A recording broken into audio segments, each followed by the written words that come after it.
تھوڑا وقت اور عطا کر دیا تو ہم سب یہیں ہیں. اچھا, باقی رہ گئے آپ کا ایک سوال ہے سیاسی مقاصد جو پہلے تھے, اور کیا ہونا ہے سیاسی مقاصد. تو بھائی جس کے منہ کو اقتدار کا خون لگ جائے وہ ہمایوں کی طرح ذلیل و خوار ہو کے بھی پھر ایران سے واپس آتا ہے, چانس لیتا ہے, اس کو مل بھی جاتا ہے, یہاں نہیں ملے گا. یا وہ اورنگزیب کی طرح نہ نماز چھوڑتا ہے نہ بھائی اور بھتیجے چھوڑتا ہے, باپ کو اندر کر دیتا ہے چونکہ وہ بہت ناپسندیدہ حرکت, اگر اس کو مروا دیتا کچھ بھی نہیں ہونا, بد سے بدتر. میں آئی ڈونٹ مینس ورڈز, ادھر ادھر کوئی جلیبیاں نہیں متلتا, straight, nothing is going to happen. Noon league is a gone case. بس ٹھیک ہے. ابصار صاحب, فروری کے ابھی انتخابی نتائج سامنے ہیں, اس کے بعد کے میں نے تبصروں کا بھی ذکر کیا اوپر. آج کی تقریر کیا کہتی ہے؟ نواز شریف کا سیاست میں کیا کردار ہوگا؟ آپ کو لگتا ہے کہ وہ قبولیت یا مقبولیت میں سے کسی ایک چوائس کے ساتھ آگے بڑھیں گے سیاست میں؟ ملک میں سیاسی درجہ حرارت نیچے لائیں گے یا صرف اپنی جماعت کی حد تک محدود دکھائی دیں گے؟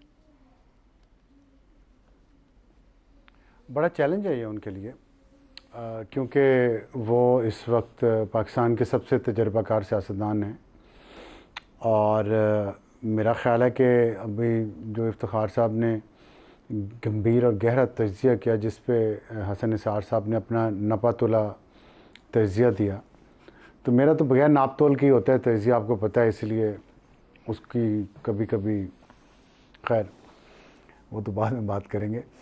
یہ میں کہہ رہا ہوں کہ معیشت کی بات کی افتخار صاحب نے کہ معیشت بڑی ضروری, مجھے لگتا ہے معیشت شاید اب پیچھے رہ گئی ہے. ہم معیشت کی بات بہت کرتے ہیں نا, معیشت پیچھے رہ گئی ہے. جو میں چیزیں دیکھ رہا ہوں نا, جس طرح جو ہو رہا ہے, اور کل حسن نثار صاحب نے کہا سوشل میڈیا پہ یہ سب لوگ اپنے اپنے طور پہ کر رہے ہیں اپنے اپنے طور پہ, اس میں کوئی شک نہیں ہے, لیکن there is a method behind this madness.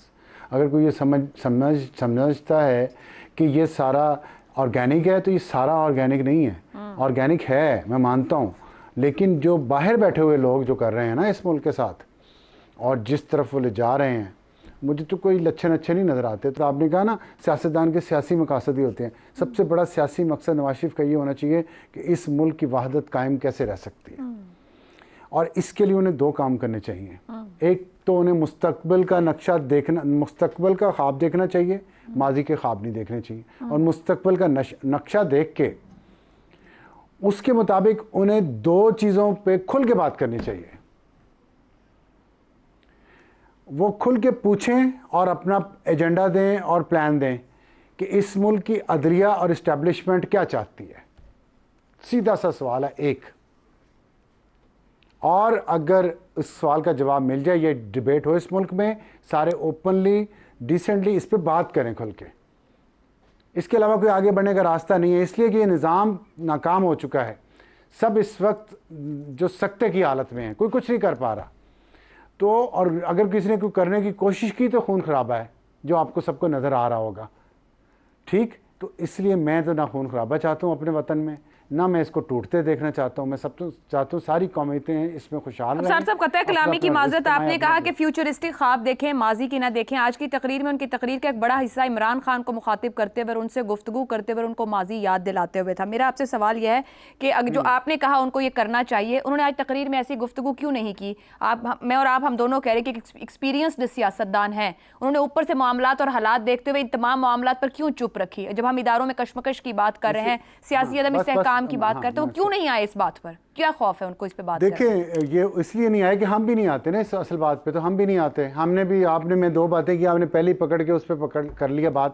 Imran Khan کا ذکر کرنا اس لیے ضروری ہے کہ عمران خان اس ساری انارکی, کیوس یا خوشحالی کے درمیان ایک لنچ پن ہے. سب فیصلہ کریں اور نواز شریف اس پہ بات کریں کھل کے. درست آپ کی بات. چلیں ہم اگر ایک سیکنڈ کو بانی پی ٹی آئی اور پی ٹی آئی کو ایک طرف بھی رکھ دیں, تو نواز شریف صاحب آج خطاب کرتے ہوئے اچکزئی صاحب کو, مولانا صاحب کو, جماعت اسلامی کو, دیگر جماعتوں کو کہہ سکتے تھے میں آپ سب کے ساتھ چلتا ہوں, آئے ہم اس میں سے حل نکالیں. وہ کسی اور کو مخاطب کرتے, انہوں نے تو کسی کو بھی مخاطب نہیں کیا. وہ تو ماضی میں کھڑے ہیں غالباً, آگے چلے ہی نہیں. نہیں دیکھیں میں نے آپ کو پھر کہا ہے کہ آپ اسٹیبلشمنٹ اور عدلیہ سے بھی پوچھیں کہ وہ آگے بڑھنا چاہتے ہیں کہ نہیں چاہتے. خالی نواز شریف عمران خان آگے نہیں بڑھ سکتے. عمران خان کا اس لیے ذکر کیا ہے, میں نے آپ کو بتایا کہ وہ لنچ پن ہے. عمران خان جب تک ریئلائز نہیں کرتا کہ اس نے کیا کیا ہے, اسے کیا کیا 2013 سے لے کے اب تک, جب نواز شریف اس کے گھر گیا تو اس وقت پھر آج 11 سال ہو گئے اس بات کو, جو نواز شریف نے ابھی ذکر کیا کہ سی ڈی اے کی سڑک بنوانی تھی بنی گالہ کے لیے, 11 سال ہو گئے اس بات کو.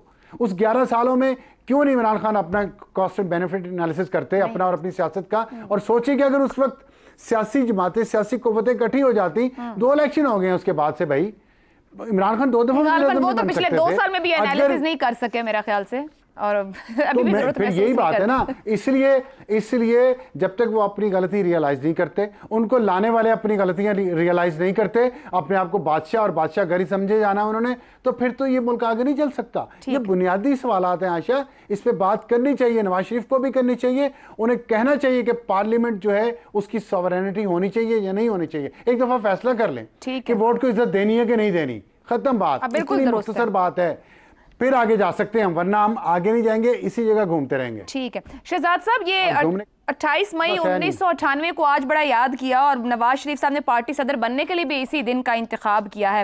کوئی علامتی میسج بھی ہے اس دن کے اندر, یا صرف صدر بننا ہی اب ایک علامتی ان کا رہے گا؟ آپ کو لگتا ہے ان کے کوئی سیاسی گولز ہیں؟ اچھا, پہلے تو میں آپ کی بصیرت کو سلام اس لیے پیش کرنا چاہتا ہوں کہ آپ نے 28 مئی کا جو ٹریپ ہے اس سے اپنے آپ کو آج کے دن کے لیے بڑے اچھے طریقے سے بچایا, اور ایسا ہی بچنا چاہیے ہر اس ذی شعور آدمی کو جو کہ اس طرح کے کھلونوں کے پیچھے بھاگتے ہیں. قومیں ایٹم بموں سے نہیں بنتی, قومیں اور بہت ساری اس کے علاوہ بہت ساری چیزوں سے بنتی ہیں. ایٹم بم ضروری نہیں کہ اس کا حصہ ہوں. تو میرا خیال ہے اس لحاظ سے چاہے نواز شریف ہو یا کوئی اور ہو, یا وہ جو اس کے اوپر بہت زیادہ ڈھول پیٹتے ہیں, میرا خیال ہے ان کو اپنے اس سوچ کے اوپر دوبارہ غور کرنے کی ضرورت ہے. تو اس لیے آپ کی بصیرت کو سلام کہ آپ نے اس کو اوائڈ کیا, سوائے اس سوال کرنے کے اندر جو کہ آپ نے مجھے کیا. دوسری بات, نواز شریف صاحب نے کیوں صدارت لی ہے یہ تو ان سے پوچھا جانا چاہیے. شاید کچھ خاندانی مقاصد ہوں, کچھ ایسی شخصی اور انائی چیزیں ہوں جو کہ ان کو سکون نہیں لینے دے رہی. البتہ وہ آئے تو 4تھی مرتبہ وزیر اعظم بننے تھے, اور یہ میں کوئی کسی تحقیر طریقے سے بات نہیں کر رہا. ان کا مقصد تھا وزیر اعظم بننا, وہ آئے اسی لیے تھے, ان کو لایا گیا تھا کہ آپ آئیں اور آ کے وزیر اعظم بنے. ان کی پارٹی لے کے آئی تھی, نہیں بنے. لیکن کیا پی ایم ایل این آج گورنمنٹ میں نہیں ہے؟ یہ لوگ جو پروجیکٹ کو یاد کرتے ہیں وہ پی ڈی ایم کے پروجیکٹ کو کیوں بھول جاتے ہیں, وہ 2024 کے پروجیکٹ کو کیوں بھول جاتے ہیں؟ تو سوال بڑا یہ پیدا ہوتا ہے نواز شریف صاحب کے لیے کہ وہ آج یہ دیکھیں اور اس چیز پہ غور کریں کہ کیا اس ملک میں جمہوریت ہے یا نہیں ہے. بے شک بات کی جاتی ہے کہ اس ملک کو آج اپنی بقا کے لیے خطرہ ہے, افتخار صاحب نے ذکر کیا. میرا خیال ہے اس سے بھی پہلا جو قدم ہے وہ یہ ہے کہ جمہوریت ہے اس ملک میں یا نہیں ہے. میں جمہوریت کی روح کے اوپر بعد میں بات کروں گا, یا اگر کرنے ضرورت ہو تو بعد میں کی جا سکتی ہے. تو جمہوریت ہی جہاں نہ ہو وہاں پر جمہوریت کو قائم رکھنا ہے. اور جمہوریت کا مطلب یہ نہیں ہوتا کہ ایک سیاسی جماعت کے ساتھ اس کو جنگ لے لی جائے ڈائریکٹلی, کیونکہ آپ کسی اور کا نام نہیں لے سکتے. سارا ذکر کیا ابصار صاحب نے اس بات کے اوپر کہ وہ ایک لنچ پن ہے. وہ لنچ پن ہو سکتا ہے, وہ آج لنچ پن نہیں ہے. آج تو آپ کو شکایت ہی پی ایم ایل این کو یہ ہے کہ ان کا نیریٹو وہ لے اڑا, تو کس طریقے سے لنچ پن ہو گیا؟ وہ تو سیاست اس وقت بھی کر رہا ہوگا, آج تو بہت اچھی سیاست کر رہا ہے, اس طریقے سے کر رہا ہے کہ آپ کا جو بیانیہ تھا وہ لے کے خود اڑ گیا, اور وہ اس سے فلائی کر رہا ہے اس بیانیے کے ساتھ. اگر یہ بیانیہ تھا اور اگر یہی بیانیے چلتے ہیں اس ملک کے اندر, تو نہ آپ کو اپنی سیاست کا پتہ ہے, نہ آپ کو یہ پتہ ہے کہ نہ جمہوریت کا خیال ہے. آپ کسی نہ کسی طریقے سے طاقت میں آنا چاہتے ہیں, آپ شو کرنا چاہتے ہیں کہ چاہے وہ شخصی ہے, چاہے انائی ہے, چاہے خاندانی ہے, جو طاقت ہے میرے پاس ہے, اور میں بن کے دکھاؤں گا کہ 4تھی مرتبہ کا وزیر اعظم کیا ہوتا ہے. اور میں پروف کروں گا, کیونکہ میرے اوپر ایک پورے کے پورے ایک صفحے کے اشتہارات آئے تھے کہ میں 4تھی مرتبہ وزیر اعظم بننے جا رہا ہوں. تو میری انا اس سے تسکین, ہم پی ایم ایل این ضروری نہیں ہے, ان کی انا کی تسکین ضروری ہے. ورنہ یہی پی ایم ایل این ہے نا, یہی لوگ ہیں, یہی احسن اقبال ہے, یہی خواجہ آصف ہے, یہی ڈار صاحب ہیں, انہوں نے اس بعد میں بھی فائنانس دینی ہے. میرے حساب سے تو نواز شریف صاحب کا جو پچھلی حکومت تھی 2016-17 تک کی, اس کے اندر بھی نواز شریف اپنا انٹرسٹ کھو چکا تھا, کیونکہ وہ کتنی مرتبہ اس وزیر اعظم کے عہدے پہ رہ سکے. اور پھر 1990 کا اس کا جو دور تھا وہ بیسٹ دور تھا, اس میں پالیسی کی تبدیلی آئی, اس کے اندر ترقی کے عوامل پیدا ہوئے, لیکن اس کے بعد تو پھر ایک فلیٹ نواز شریف ہے بالکل سے مکمل طور پہ, اور پچھلا 2016-17 والا تو ڈاؤنورڈ ٹرینڈ کے اوپر تھا. اب میرا نہیں خیال کہ نواز شریف کوئی بہت بڑا معجزہ دکھا سکتے ہیں. بات آج جو کرنے والی ہے وہ یہ ہے اس ملک میں جمہوریت واپس لانے کے لیے کیا کرنا ہے. 2024 کے قریب یا 2000 پتہ نہیں 200 سے اوپر 200 سے اوپر پولیٹیکل پارٹیز ہیں اس ملک کے اندر. اگر ایک پی ٹی آئی ہے تو کیا فرق پڑتا ہے؟ 200 نے تو آپ کو کوئی نقصان نہیں پہنچایا. آج آپ کہتے ہو پروجیکٹ ہونے کی وجہ سے بہت نقصان پہنچا ہے. ایک پولیٹیکل پارٹی کے طور پہ اس کو یا اس کے خلاف لڑو یا اس کو کسی چارٹر میں شامل کرو اور یہ فیصلہ کرو کہ اس ملک میں جمہوریت کس طریقے سے لے کے آنی ہے. جمہوریت ہوگی کسی شکل کے اندر, کم از کم الیکشن کے عمل کے اندر. آج تو آپ کی اپنی سیٹ کھو گئی, آج تو پی ایم ایل این کی حکومت کے اوپر سوالات کھڑے ہو گئے, تو کون سی جمہوریت کی ہم بات کرتے ہیں؟ اگر یہ کہہ رہے ہیں کہ میری وجہ سے اصلی اور بڑی جمہوریت آئے گی, تو یاد رکھیں 2024 میں بھی نواز شریف اتنا ہی بڑا فیکٹر تھے, شاید اس سے بڑا فیکٹر تھے جو کہ آئندہ کسی الیکشن میں ہوں گے, کیونکہ 75-76 سال کی عمر کے اندر بندہ اپنی تھوڑی سی ذرا انرجی لوز کر دیتا ہے. یہ ہم سب سے پوچھ لیجئے. ابصار صاحب کا کہنا درست ہوتا ہے عام طور پہ, تو میرا نہیں خیال بہت زیادہ فرق درست. تو اس گفتگو کو کنکلوڈ کرتے ہیں. کوئی سیاسی بیانیہ سنا نہ مستقبل کے خواب دکھائی دیے, تو ایک علامتی عہدہ ضرور سنبھالا ہے. دیکھنا یہ ہے کہ ہماری سیاسی قیادت کو مستقبل کی فکر کتنی ہے. ایک بریک, اور بریک کے بعد ایک اور بیان اور اس پر تبصرہ.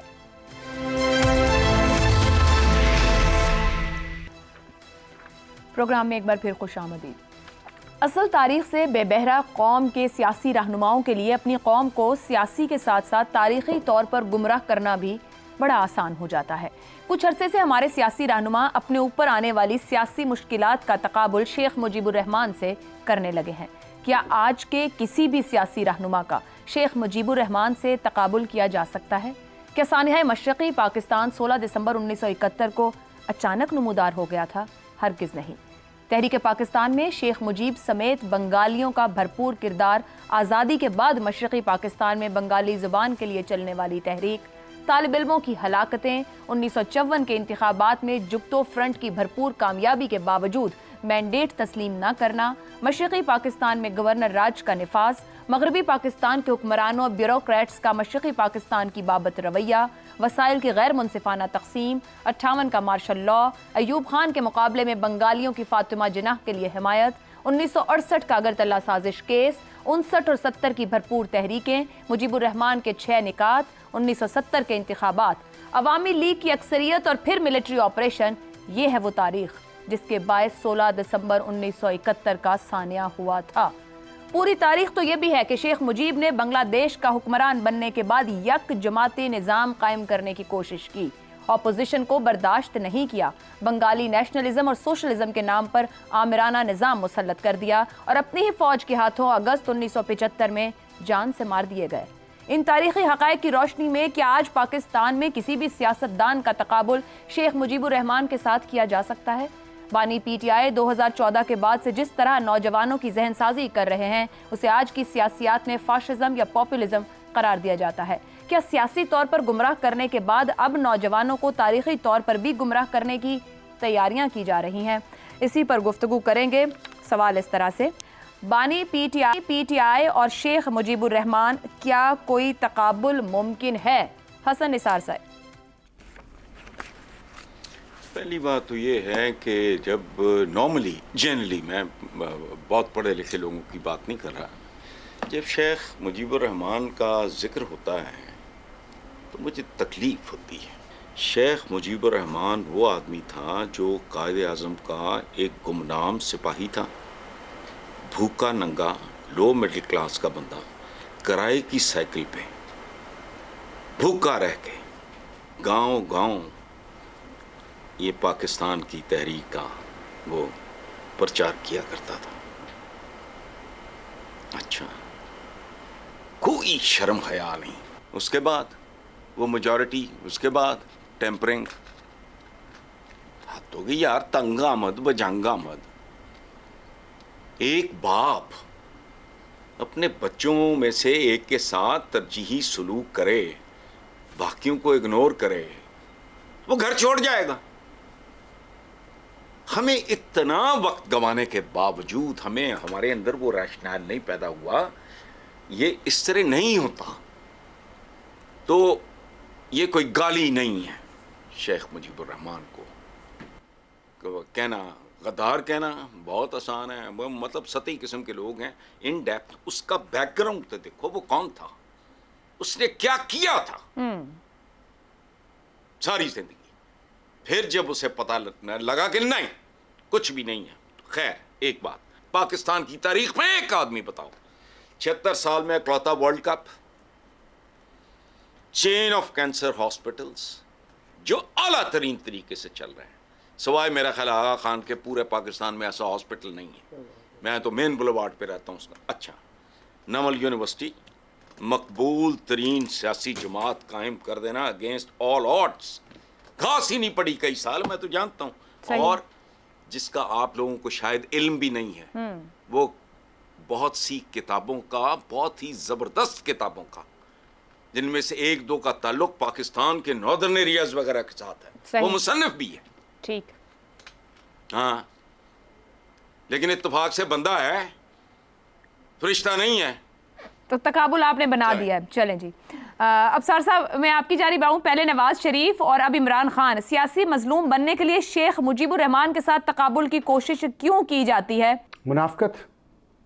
منافقت کوٹ کوٹ کے بھری ہوئی ہے ہمارے ہر طبقے میں, صرف یہ وجہ ہے اس کی, اور کچھ نہیں. ہم سچ کا سامنا نہیں کر سکتے, ہماری آنکھیں چندھیا جاتی ہیں سچ کو دیکھ کے.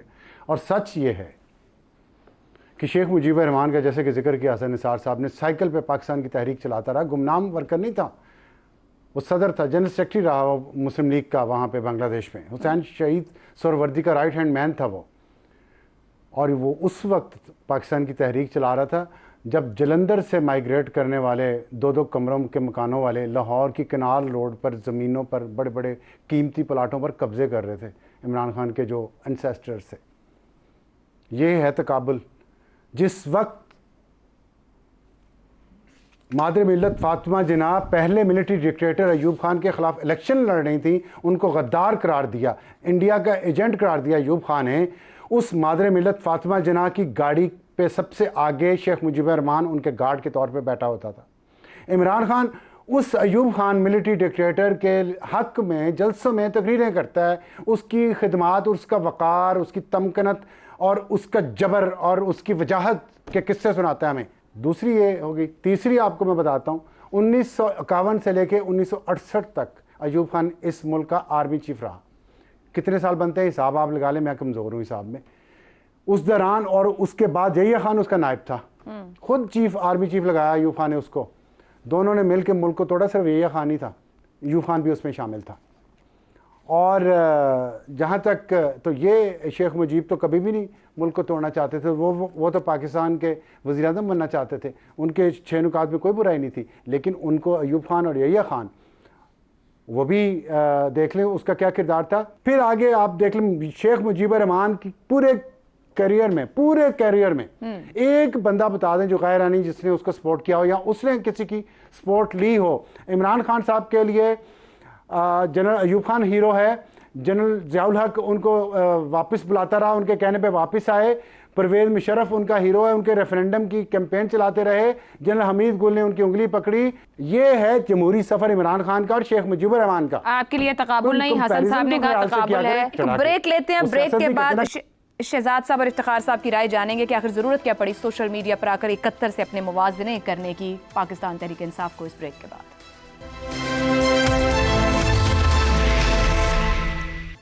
پروگرام میں آپ کو ایک بار پھر خوش آمدید کہیں گے. شہزاد صاحب, پاکستان تحریک انصاف کی جانب سے ایک سوشل میڈیا پہ کیمپین اور آفیشیل ایکس ہینڈل سے یہ جو ویڈیو جاری کی گئی جس میں کمپیریزن ہے 71 کو لے کر, اور پھر یہی جو اوپر بات ہوئی حسن صاحب نے کی بانی PTI اور شیخ مجیب کے ساتھ, اور پھر اسٹیبلشمنٹ کے ساتھ آ کے یحییٰ خان کا. یحییٰ خان جیسے غاصب کا کیا آج کے حالات کے ساتھ تقابل ہو سکتا ہے؟ کیا ان پولیٹیکل لیڈرز کا کوئی تقابل ہے؟ کیا سمجھ رہے ہیں PTI کیوں اس طرح کے میسج دے رہی ہے؟ کوئی مقصد مطلب نظر آتا ہے؟ دیکھیے مجھے یہ نہیں پتا PTI کیوں اس طرح کیا, کیونکہ PTI اسی قوم کا حصہ ہے نا, تو جس قسم کی گفتگو آپ کو سننے کو ملتی ہے وہ بھی اسی قسم کی گفتگو کریں گے نا. تو اس لیے میں ان کی بات نہیں کرتا. ہمارا مقصد یہاں بیٹھ کے بات کرنا, اسی چیز کو ہوا دینا نہیں ہونا چاہیے. ہمارا مقصد یہ ہے کہ ہم جتنا ہم جانتے ہیں اس حد تک تو کم از کم سچ بولیں نا, جتنا ہم جانتے ہیں. تو دیکھیے جب ہم مجھے شیخ مجیب الرحمان کا ذکر کرتے ہیں تو 71 آتا ہے، 71 کے بعد پاکستان کا ٹوٹنا آتا ہے اور یہ خوف آتا ہے کہ پاکستان ٹوٹ جاتا ہے جب ہم شیخ مجیب الرحمان کا نام لیتے ہیں. اس کی تاریخ بیان کی یہ ایک حصہ ہے، وہ ایک فوجی شکست تھی، ایک جنگ ہوئی جس میں فوج پاکستانی افواج کو شکست ہوئی جس سے مشرقی پاکستان علیحدہ ہوا. اس کی میں as a professional military person میں ایک پوری اس کی ایک لاجک پیش کر سکتا ہوں، وجوہات بیان کر سکتا ہوں کہ فوجی طور پر جو شکست ہوئی اس کی کیا وجوہات ہیں. وہ ایکسیپٹ بھی کئی جگہ پہ ہو جائیں گی، اس کے اوپر آرگیومنٹ آئے گا آگے پیچھے، کچھ اسٹریٹجی کے اوپر آئے گا، کچھ اور چیزوں پہ آئے گا، آ سکتا ہے. میں لیکن جہاں تک مجھے اس کی وجوہات کچھ نہ کچھ بنتی نظر آئیں گی. پاکستان کی کنسیپشنز میں اس کی وجوہات ہوں گی، اس کو چھوڑ دیتے ہیں. لیکن ایک اور بہت بڑی وجہ ہے جو کہ اس شکست کی وجہ بنی، اور وہ یہ ہے کہ سیاست کے اندر جیتنے والے کو جب اس کا حق نہ ملے تو عام طور پر پھر اس قسم کے معاملات کے اندر جغرافیائی مسائل ہوں وہاں پر قومیں ٹوٹ جایا کرتی. یہ بھی ایک سبق ہے. سیاست کے شعبے میں جو جیتنے والا ہے اس کا حق ڈینائی کہ آپ نے جگتو فرنٹ کا ذکر کیا، مینڈیٹ کو نام ماننے کا ذکر کیا، اس خوف کا ذکر کیا کہ مشرقی پاکستانی بنگالی ہم پہ غالب آ جائیں گے. یہ بھی ایک حقیقت ہے. جو کتابیں پڑھتے ہیں لوگ وہ جانتے ہیں، جو اس زمانے کی پاکستان کے بعد کی جو کتابیں لکھی گئی. تو اس لیے میرا خیال ہے کہ ہمیں جب بیان کرنا ہے تو پوری چیز کو بیان کرنا ہے. اور جب ہم یہ کہتے ہیں کہ ہاں مماثلت کیا ہے کہ سیاست میں جیتنے والے کو اس کا حق ملنا چاہیے، چاہے وہ ہٹلر ہی کیوں نہ ہو، کیونکہ ہم نے رستہ چنا ہے. ہم نے وہ رستہ چنا ہے. ہم نے کہا ہے کہ ہٹلر بھی جیت جائے، ایسا خوف بھی کریٹ ہو جائے کہ پتہ نہیں وہ کیا فیصلہ کرے گا. پھر عوام اگر اپنا فیصلہ دیں گے تو پھر عوام کا فیصلہ ماننا پڑے گا اور ماننا چاہیے. اب یہ نہیں کہ ہم کوئی خدا نخواستہ وقت پورا لوز کر چکے ہیں، آج بھی وقت ہے. اگر ہم اس لیے بار بار پہلے سوال کی کنٹینیوٹی ہے، نواز شریف صاحب کو کیا سیکھنا ہے اگر 5ویں دفعہ بننا چاہتے ہیں؟ 4 دفعہ سب سے پہلے سبق سیکھنا ہے یا اپنا اگر ریویو کرنا ہے، انٹروسپیکشن کرنی ہے، تو کیا آج سیاست وہ والی سیاست ہے جو ہونی چاہیے یا آج بھی ہم آپس میں ہی لڑ رہے ہیں؟ اگر ہم آج بھی اس طرح لڑ رہے ہیں تو پھر اس وجہ سے ریلیونس بنتی ہے اس شخص کی.